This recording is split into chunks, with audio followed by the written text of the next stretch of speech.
Welcome everyone to our course. Today we will learn about quantum dot based solar cell. In earlier few lectures, we introduced you the concept of first generation and second generation solar cell. In first generation solar cell, we have discussed about single crystal silicon solar cell, and what we learned that starting from the sand we can make a single crystal silicon, and this single crystal silicon is further doped to make a p-n junction silicon solar cell. Now, many times due to the use of the excess heat and the low yield, this process is very expensive. In the second generation solar cell or amorphous thin film based solar cell, we get efficiency which is less than the first generation solar cell, but the manufacturing cost is much lower in comparison to the single crystal silicon solar cell. That is why the most of the solar panels or solar modules that have been fabricated by this thin film amorphous silicon solar cell. Now, we introduced you the concept of the third generation solar cell also, and we discussed that due to the discovery of different materials, there are different varieties of third generation solar cell can be possible. Like if we use new kind of dye or sensitizer molecule, then we can fabricate dye sensitized solar cell. In one of our class, we have explained the photophysics behind this dye sensitized solar cell, and we have also demonstrated you how to fabricate this DSSC device in the lab. The fabrication of DSSC device that depends upon the choice of the dye and the electrolyte molecule. Similarly, using the organic polymer, we can make organic photovoltaics or organic bulk heterojunction solar cell. If we change the material from organic polymer to perovskite material, we can fabricate perovskite solar cell. Now, in this context, another important category of this third generation solar cell is quantum dot based solar cell. Now, today first we will discuss about what is quantum dot, how the quantum dot are made, and then how we assemble this quantum dot to fabricate a quantum dot based solar cell.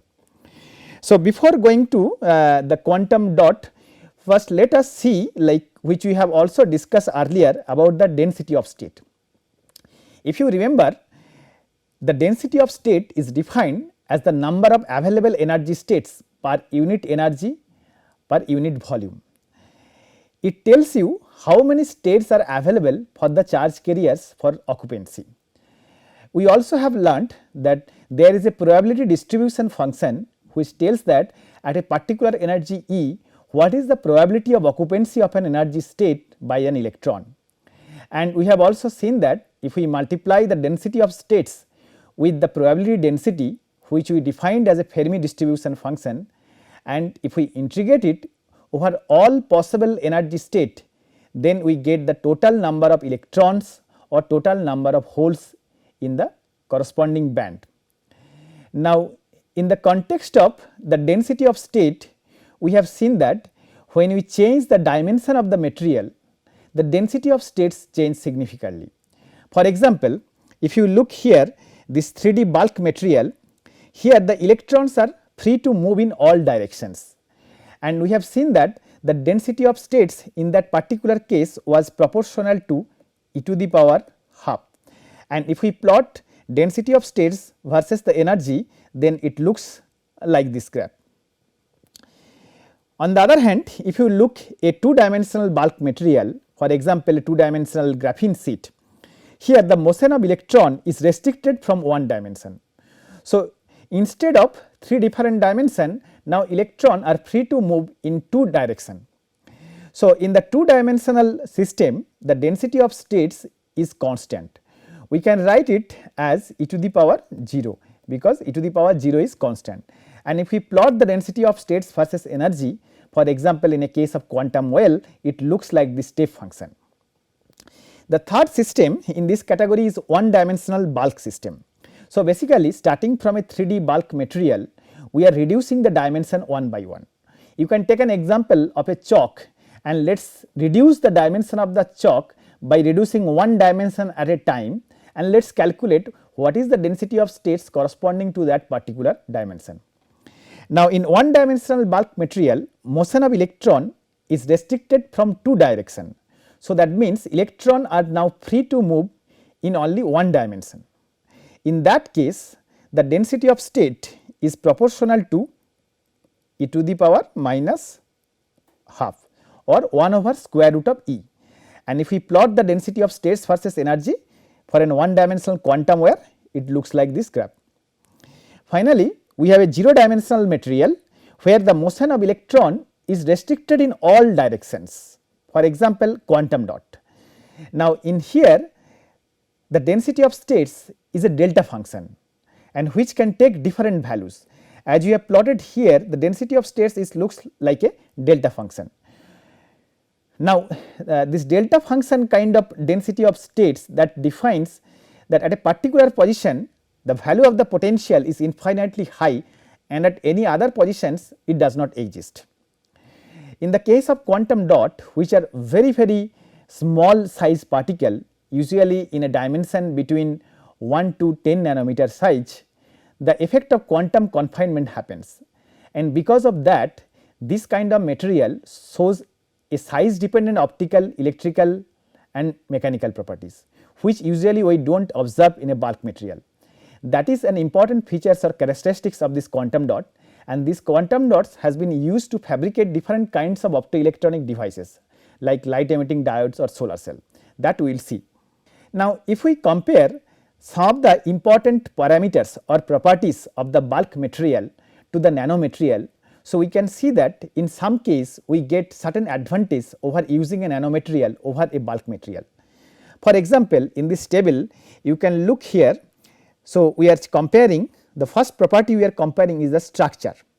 Now, in the structure the specific properties is the confinement or surface to volume ratio. Surface to volume ratio is also called aspect ratio. Now, in the bulk state there is no confinement. So, electron is free to move in all three different directions, but in nano state like quantum dot, here it is confined in 0 or 1 or 2 dimension, and sometimes it is 3 dimension. So, basically we can also make a nanoparticle where all the 3 dimension exist, but the size is more than 10 nanometer. So, anything like let us say we make a nanoparticle of 100 nanometers. So, then we can't say that it is the motion of the electron in this nanoparticle is only confined in 0 dimension or 1 dimension. In this particular case the electron motion is confined or it is allowed in all 3 different directions. So, the confinement have a freedom in the case of the nanostate. Aspect ratio in the bulk material is small, whereas in the nano it almost approach to 1, where all atoms are the surface atoms. Now, if the aspect ratio is very high, so that means the probability of contact of any external molecules to this kind of systems is much higher. That is why the nanostate materials are very effective and useful for fabricating different kind of sensor material. Next important parameter is in terms of the electronic properties. Now, whenever we talk about electronic properties, the first thing come in the mind is the band gap. Now, we have learned that the band gap is the forbidden energy gap between the valence band and conduction band.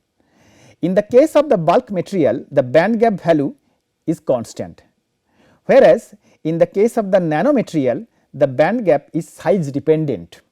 So, what does it mean? Let us say I have a bulk zinc oxide, so or bulk titanium dioxide, the band gap value is 3.2 electron volt, whereas if I make a titanium dioxide of 100 nanometer and if I make a titanium dioxide of 10 nanometer, there will be a significant change in its band gap. Similarly, this quantum dot, if I have a quantum dot of 2 nanometer or if I have a quantum dot of 4 nanometers, their band gap value is different. So, we can have a tunable band gap in the same material system. Of course, the experimental condition of fabricating this material has to be different. Now, if the band gap is different, obviously its optical properties will also be different and some of its electrical properties will also be different. Thermodynamic properties like melting point, metals have high melting points, but metal nanoparticles have low melting points. So, in terms of melting points we do not gain much when you go from the bulk state to the nano state. Now, there are some other properties also we can compare, for example magnetic effect. Now, bulk ferromagnetic material, they usually form multiple magnetic domains, whereas a nanomagnetic particle, they consist of only one domain and exist a superparamagnetism.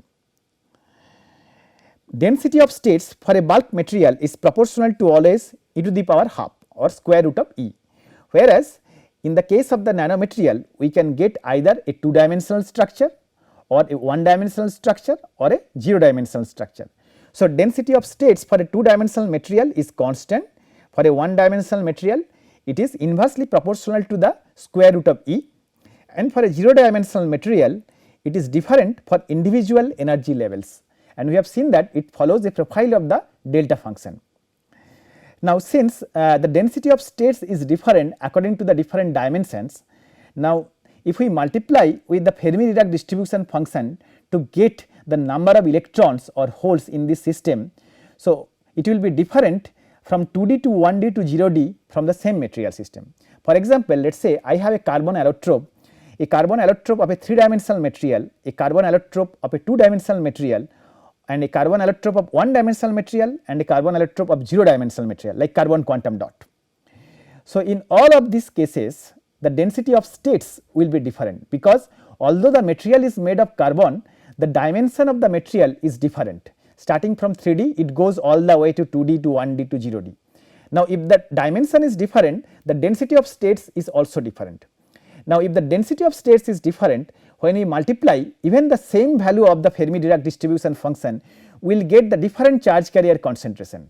So, that is why we can see a significantly different value of the charge carrier dynamics and charge carrier concentration when we go from a 3-dimensional graphite to a 0-dimensional carbon quantum dot, and because of that their optical properties as well as electrical properties is way different. Now, the quantum dots actually was discovered a long back. History of quantum dot begins with their first discovery in glass crystal in 1980 by a Russian scientist Ekimov, and who have done a very systematic advancement on the research of the quantum dot, and it also led to the 1984 discovery by Louis Brass, who derived a relation between the size and band gap for semiconductor nanoparticles by applying a particle in a sphere model approximation to the wave function for bulk semiconductor. We can always find out a relation between the size of the nanoparticle and the band gap for semiconductor. For example, let us say the quantum dot CDAC, which is made out of cadmium and selenium, and if we know its band gap Eg and if we know its dimension, let us say d. So, basically one can find out from the dimension what it will be the corresponding value for the band gap, or other way around, if I know the band gap we can find out the dimension of the particle. So, we have a tunability over the band gap, that means we have a tunability over the optical properties. It finally catches up the speed by successful synthesis of colloidal cadmium X. So, colloidal cadmium based compounds like cadmium sulphide, cadmium selenide or cadmium telluride with a core shell structures shows a size tunable band edge absorptions and emissions, and because of that this kind of quantum dots has become very popular over a very short amount of time, and these quantum dots can be made by solution based approach. CDX is the most investigated quantum dot due to their excellent optical and electrochemical properties. In most of our experiment we still use cadmium based quantum dot. It can be either cadmium sulphide, so we can write it as cadmium sulphide, or we can write it as cadmium selenide, or we can write this as cadmium telluride. So, any of these combinations we can make it by suitably choosing the precursor materials and the reaction condition, and by changing the temperature of the growth we can also control the particle size for each of these quantum dot. So, what is the definition of quantum dot then? Quantum dots, which is also abbreviated as QD, they are the tiny semiconducting particle usually a few nanometer in size, as I said usually less than 10 nanometer, having optical and electrical properties or electronic properties that is significantly different from the larger corresponding bulk particle. Many types of quantum dot, when excited by electricity or light, emit light at frequency that can be precisely tuned by changing the dot size, shape and material. So, what does it means is that let us say even if I have this material cadmium selenide, So, by changing its size or by changing its shape, we can change its emission or photo emission properties. So, that means we can make a light emitting diode as per our desired emission wavelength just by changing the size or shape of the cadmium selenide. Similarly, if we go from cadmium selenide to cadmium telluride or cadmium telluride to cadmium sulphide, we can also change or tune its optical properties. So, that is one of the biggest advancement the quantum dots provide us, the tunable optical and electrical properties based on the size, shape and material. Quantum dots are sometimes referred to as artificial atoms, emphasizing their singularity, having bound discrete electronic states like naturally occurring atoms or molecules. Now, we know that in atoms or molecules we have discrete energy states. Now, in quantum dots the energy states are also discrete. So, that is why sometimes they are also called artificial atoms.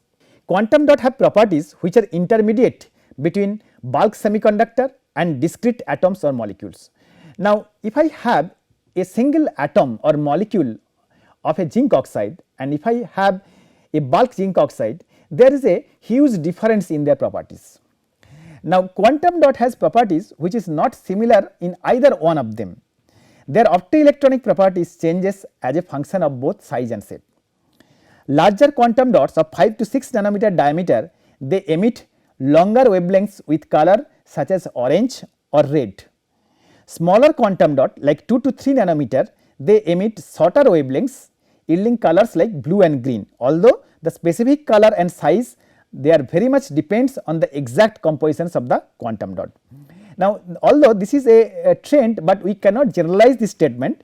Usually what we see that these quantum dots with 5 to 6 nanometer size, they emit something like orange or red color, but the quantum dots which are like 2 to 3 nanometer, they emit blue color. But this is not a very general statement, it also depends upon what particular kind of quantum dot we are taking or what particular kind of quantum dot we are using for making our device. Because of their highly tunable properties, quantum dots are of wide interest. Potential application, they are used very extensively in fabricating transistors, solar cells, light emitting diodes, diode lasers and also second harmonic generation. Second harmonic generation is a nonlinear optical effect. So, here starting from one particular frequency we can generate different kind of frequency. Different kind of frequency means different kind of color. Quantum computing, an area which has become very popular nowadays, and medical imaging. So, since this quantum dot has a very strong degree of fluorescence emissions which is often quantified it by its quantum efficiency of fluorescence, and quantum efficiency of fluorescence for quantum dot is quite high. So, that is the reason these guys are very potentially good candidate as a fluorescence probe or imaging probe in medical imaging. So, not only in optoelectronics devices like solar cell, LED or transistors or lasers, they are also used in sophisticated applications like quantum computing and also in medical imaging. Now, coming to the synthesis of the quantum dots, there are three main methods we follow to make the quantum dot. The first method is a more physical based techniques called lithography. The second method is a solution based approach called colloidal synthesis. This is relatively easier to make in the lab. And then the third method is also another physical techniques called epitaxy, pattern growth and followed by the self organizations of this nanoparticle. Okay. So, let us come to the first procedure called lithography. The word lithography, that comes from the Greek word lithos meaning stones and graphia means to write. So, if you see that this word lithography, they contains two different syllabi or they contains two different parts. One is litho, which comes from the Greek word lithos, and lithos means stones, and graphy, it comes from the Greek word graphia, which means to write. So, if we convert it a verbatim translation from the English to the Greek, so the meaning of lithography is literally writing on stones. So, by the process of lithography we usually mean patterning, and patterning any particular kind of semiconductor substrate. So, lithography or patterning refers to the series of steps that establish the shapes, dimensions and locations of the various components of the integrated circuits. For lithography processing, a hard copy of pattern has to be first generated. This is called a reticle or a mask. So, for doing the lithography, which can be electron lithography or photolithography, So, where in electron lithography we use an electron beam to write the pattern, in photolithography we use an optical beam to write the pattern. But in either case, to write the pattern we have to have some kind of structure or some kind of mold using which we can generate the patterns, and that mold or structure is called mask or reticle. Lithography can be divided into photolithography.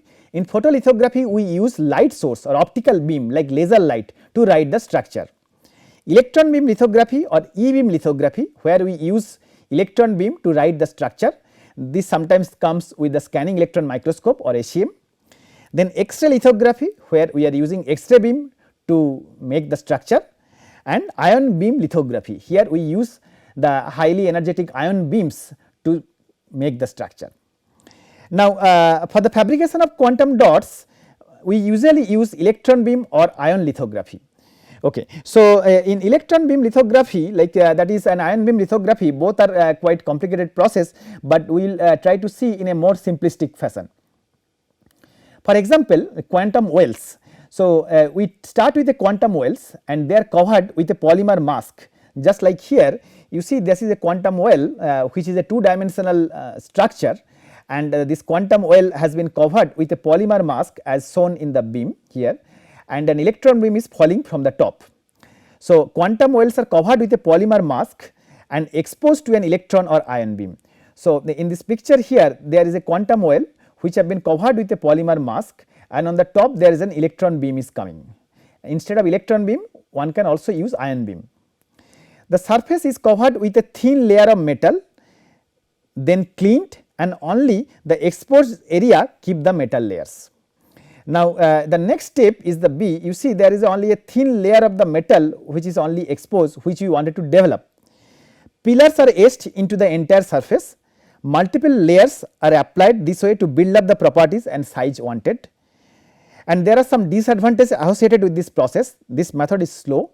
This always involves some contamination, and the density of the material is low, and sometimes we also generate defects or trap states while fabricating by this method.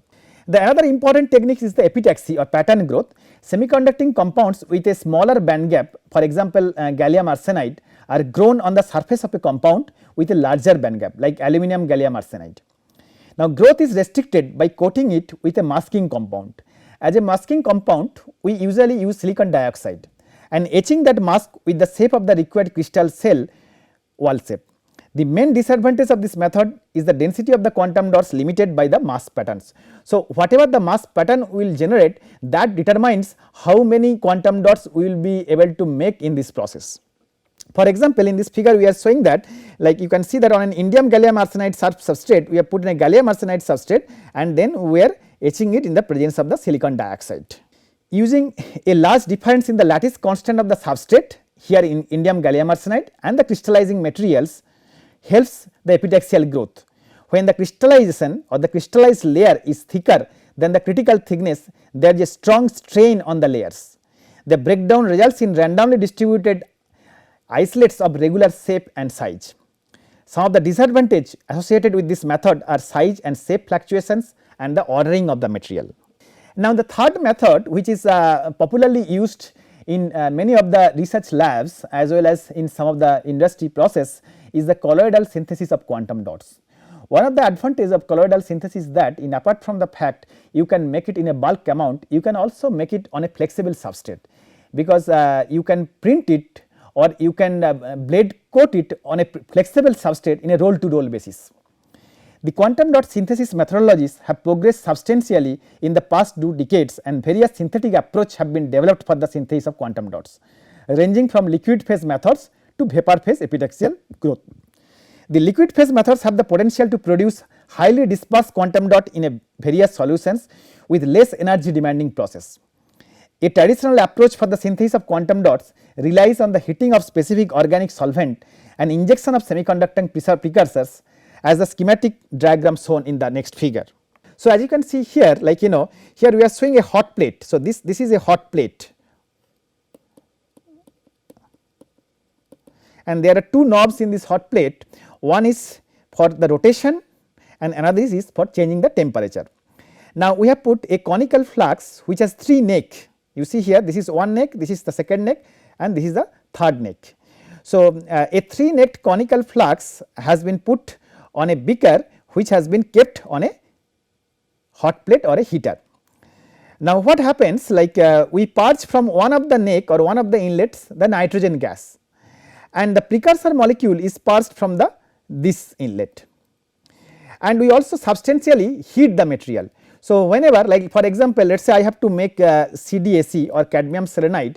So, I have to choose a precursor for cadmium and I have to choose a precursor for selenium, and these precursor materials are injected from one of these inlets, and then nitrogen is bubbles, and we precisely control the temperature by using this hot plate, and then within a certain interval we take out the dispersants and cool it down, and depending upon the time interval you allow the reaction to proceed, you can have a different size distributions in the quantum dot.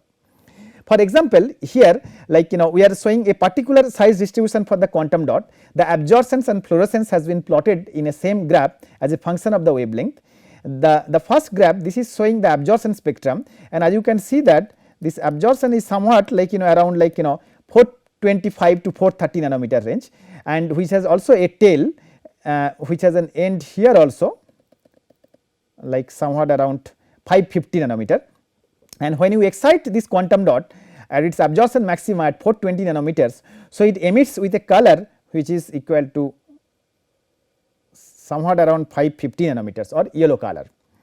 Now, in ACM image, an high resolution ACM image has been picked up this quantum dot. As you can see from this figure, the scale here is 20 nanometers, and if you look that if this much is the 20 nanometer and this quantum dot we are showing just by 1 dot. So, the particle size is hardly about 2 to 3 nanometers, and again like this particle size can be always be tuned depending upon the experimental condition of the synthesis. At what time we take out the particle, or how much heat we are providing, or how much precursors we are providing, based on that we can even change the size and sometimes the shape of this quantum dot. In a typical preparation method of cadmium selenide quantum dot, for example, the cadmium precursor and the selenium precursor solutions are first prepared by mixing cadmium CH3 and elemental selenium in liquid trinitro-octyl phosphine or top solutions respectively.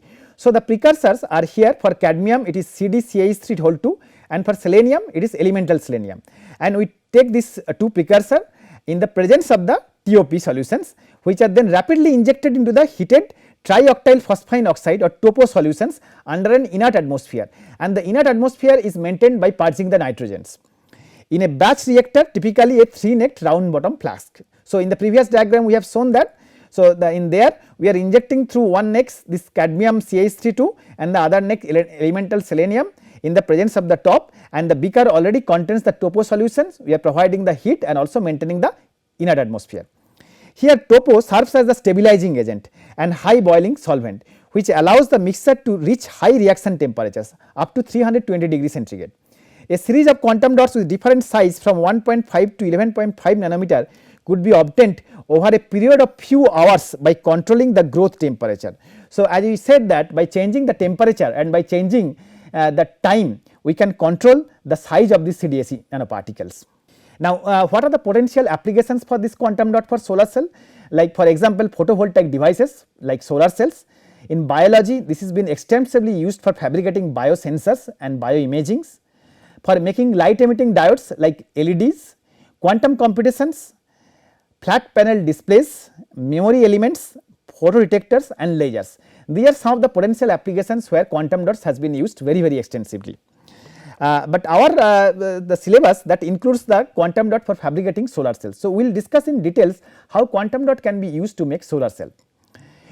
Quantum dots have attracted considerable attention for photovoltaic application due to their perfect crystallinity and unique optoelectronic properties, which are defined by the particle size, shape and also controlled by the growth process. Quantum dot with their characteristics of sharp absorption onset are excellent candidates as absorber materials in third generation photovoltaic solar cells, such as quantum dot sensitized dye sensitized solar cells. Well, whenever we talked about dye sensitized solar cells, we have said that when we choose a dye molecule or when we choose a sensitizer molecule, the first thing we consider how good it is absorption or where does this material absorb, whether the material is good enough to absorb in the visible range and how much is its absorption coefficient. Now, quantum dot does this job very well. It has a good absorption onset and its absorption coefficient is also quite high as comparable to other dyes. So, that is why quantum dot is used to make a quantum dot sensitized DSSC device. In contrast to the large number of atoms in bulk material, the quantum dot consists typically of only 100 to 1000 atoms. So, usually 100 to 1000 atoms are there in a quantum dot. The energetic structure of quantum dots changes dramatically with respect to bulk because of quantum confinement effect. Now, the quantum confinement effect, that is a very important effect which happens only in quantum dot, and because of that this shows a size dependent optical properties. In bulk, the photogenerated carriers can move freely throughout the material, whereas in quantum dot the photogenerated charge carrier are confined in the 3 spatial directions of the quantum volume. Quantum dot solar cell have the potential to increase the maximum attainable thermodynamic conversion efficiency of solar photon conversion up to about 66% by utilizing hot photogenerated carriers to produce high photovoltage or high photocurrents. Now, in a single crystal silicon solar cell or in a single crystal solar cell, there is a thermodynamic limit called quasi-Sockler limit, and according to quasi-Sockler limit there is a particular limit of the efficiency we can get from a single junction solar cell. But when we use a quantum dot, so by using a thermodynamic conversion efficiency of the solar cell that can even beat the quasi-Sockler limit, it can reach up to 66%. How it does it? By using hot photogenerated carriers to produce higher photovoltage or photocurrent. The two fundamental pathways for enhancing the conversion efficiency or increased photovoltage or increased photocurrent can be accessed in principle in 3 different quantum dot solar cell configurations. These configurations are shown in the next figure. As you can see here, like where we are showing the 3 different configurations of the quantum dot solar cell. A quantum dot array used as a photoelectrode for a photoelectrochemical or as the eye region of the PIN photovoltaic cells. So, here this quantum dot is used as an eye region. So, the intrinsic regions of a PIN junction device or PIN solar cells. You see here on the left side I have a TCO electrode. This is a transparent conductive oxide electrode. For example, like an ITO, indium doped tin oxide glass substrate, or FTO, fluorine doped tin oxide glass substrate. Any of them we can use as a TCO electrode. On top of it we have put a semiconductor titanium dioxide, okay, and the titanium dioxides now absorb this quantum dot. And what quantum dot we are using here? Indium phosphide. Indium phosphide or INP is a quantum dot, and we are using a dimension of 30 to 50 angstrom. Now, this quantum dot, like they will go and sit inside the mesopores of the titanium dioxides. Now, what will happen? Now, when the light falls on it, so the electrons will go from the ground state of the quantum dot to the different excited state of the higher excited state of this indium phosphide quantum dots. Now, it has a band gap of 1.4 to 2.4 electron volt. What will happen? Like the electrons in the excited state, now it will be injected to the conduction band of the titanium dioxides, and using the conduction band, then again it will go from here to the tissue and it will come to the outside circuit. Now, there is a hole in this process which is generated, which is in the valence band now. Now, to regenerate this hole, we use the iodine triiodide electrolyte, a very similar recipe which we used in a DSSC device. Now, the catch is here, like here because of the quantum confinement effect, we have a discrete energy band gaps, a tunable energy band gaps in the excited states. So, the excited electron can access any of the energy levels. So, because of that, the possibility of the electron excitement from the ground state is multifold or manifold. So, we have more number of electron excitation possible in this kind of solar cell. For example, here for EG or the band gap for a polymer is showing here, EV of the H plus conducting polymers, it is showing in the right hand side. Quantum dot used to sensitize a nanocrystalline film of a wide band gap oxide semiconductor like titanium dioxide for absorbing the visible light. This configuration is analogous to the dye sensitized solar cell, where we have replaced the dye with the quantum dot molecule. Now, as we have just explained that in a quantum dot in a SC polymer blend, like in a semiconducting polymer or in a conjugated polymer, let us say I take a conducting polymer like polythiophene and I put some quantum dot in there.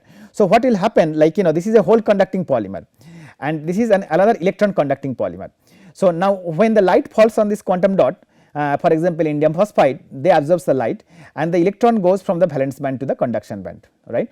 And so, there is an electron in the excited state and there is a hole in the valence band. Now, usually for the charge conduction, electron participate in the charge conduction. Now, you see that there are different discrete states due to the quantum confinement effect in the excited state of the quantum dot. Now, electron can jump in any of these excited state. From these states, electron can jump to the nearest electron conducting polymers, since the energy level matches with this electron conducting polymers. But in its neighbor there is also a hole conducting polymer. Now this hole conducting polymer will be able to grab the hole from the valence band or from the lower energy states of this quantum dot. So in this process we are utilizing both electron and hole.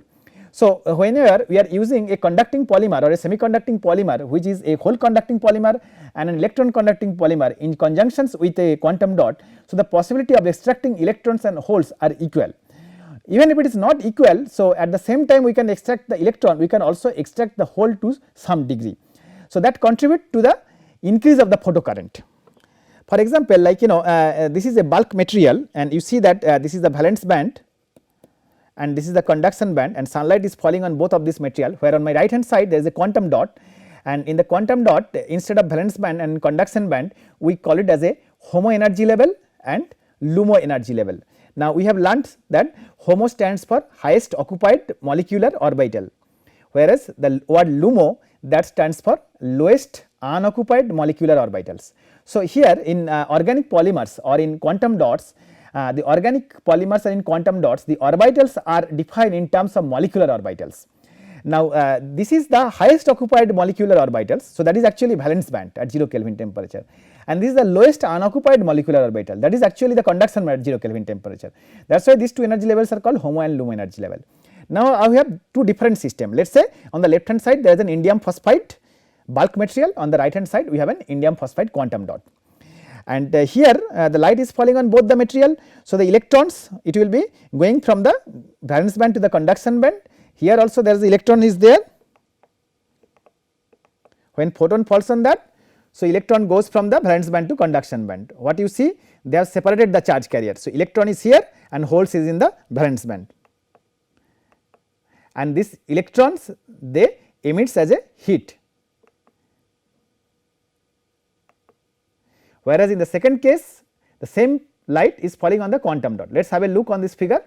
Now I have 2 electron in my ground state, photon beams falls on the electron, one electron jumps from the valence band to the excited state or HOMO to LUMO level, leaving a hole in the HOMO energy level here and one electron here. What happens to the next charge carrier? Before that the electron comes to the lowest unoccupied state and there will be a photon emission. And now the second electron that goes from the ground state to the excited state or HOMO to LUMO level, leaving a hole behind. So here in the bulk case we have one exciton, here we have 2 excitons. So by similar approach here we get only one exciton, but on the right hand side we get 2 excitons. So if I have 10,000 quantum dots, so I gain 10,000 into 2. So I get 20,000 excitons in comparison to the 10,000 excitons in a bulk case. So that is the advantage of using quantum dot as a sensitizer. So this was about our quantum dot based solar cells, and as we have mentioned that here you can increase the efficiency of this device significantly, and even sometimes we can cross the thermodynamic limit by using 2 different kinds of polymers.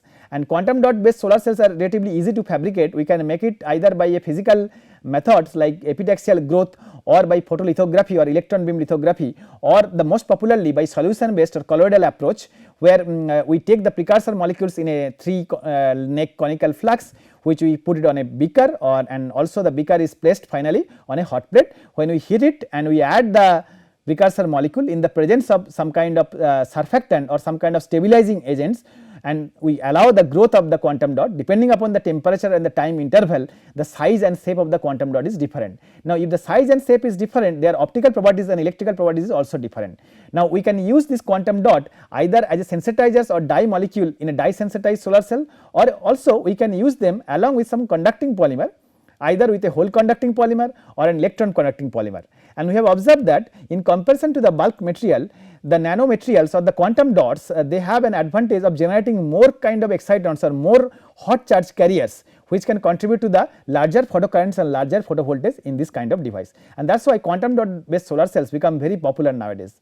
Now for more reading and for a better idea, you can also refer to some of the excellent textbook like Quantum Dot Solar Cell by Professor A. J. Nozick and Colloidal Synthesis of the Semiconductor Quantum Dots Towards Large Scale Production, a review paper by Feng Chen's group, and there are a lot of excellent research papers and review papers are also available in this area. So, you can also look for some of this to learn more about the quantum dot.